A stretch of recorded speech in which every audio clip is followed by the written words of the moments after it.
স্বাগতম সবাইকে। সিসিটিভি থেকে সিসিটিভি হচ্ছে একটা অর্গানাইজেশন, গোপালগঞ্জের মুকসুদপুরে ওনারা এগ্রিকালচার ভ্যালু চেইন নিয়ে কাজ করছে।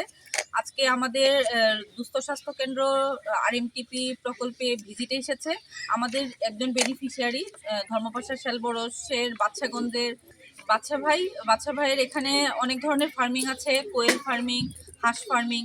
হাঁসের মধ্যে উনি মূলত পেকিন হাঁস নিয়ে কাজ করে। পেকিন হাঁস মূলত মাংসের জন্য পালন করা হয় এবং মাংসর জন্য হাঁস কিভাবে পালন করা হয় এগুলো আমরা সিসিটিভি প্রজেক্ট থেকে যারা এক্সপোজার ভিজিটে এসেছেন তাদেরকে পরিদর্শন করাতে এসেছি। তো বাচ্চা ভাইয়ের হাঁস ইতিমধ্যে 45 দিনের কাছাকাছি, ওজনও ভালো এসেছে। তো 3.5 কেজি থেকে 4.5 কেজি ওজন আসে, বুঝছেন? এবং মাংস কি খুবই সুস্বাদু। একটা হাঁস জবাই করলে প্রায় 16 টন মাংস খেতে পারে। এত মোটা, এত তেল ছাড়ে, অল্প তেলে রান্না করে। এবং মাংস হচ্ছে খুব সফট। দেশি হাঁস যেমন শক্ত হাঁস ওই রকম না, এটা মাংস খুবই সফট। এইটার নাম হচ্ছে পেকি।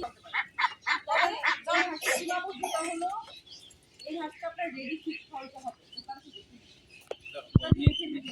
কোম্পানিতে ফ্রি বস্তা ওইগুলো খাইতে হবে, কিন্তু এটা তো আপনার লস না। আপনি মনে করতেছেন এত টাকার খাবার লাগতেছে, যেমন খাবার খাওয়াবেন তেমন টাকা লাগবে।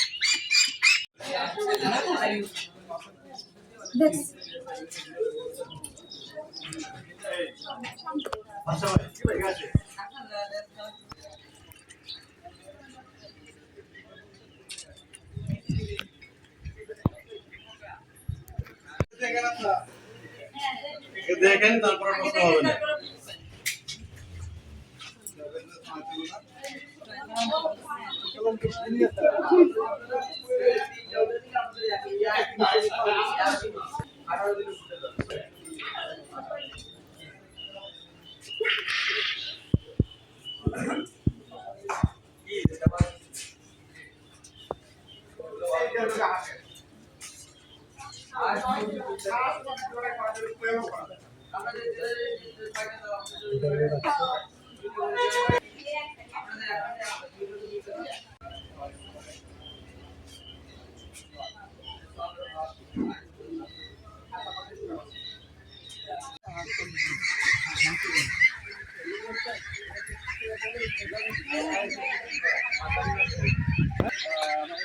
এটা বলে না তুমি পালকটা দিয়ে যদি এরকম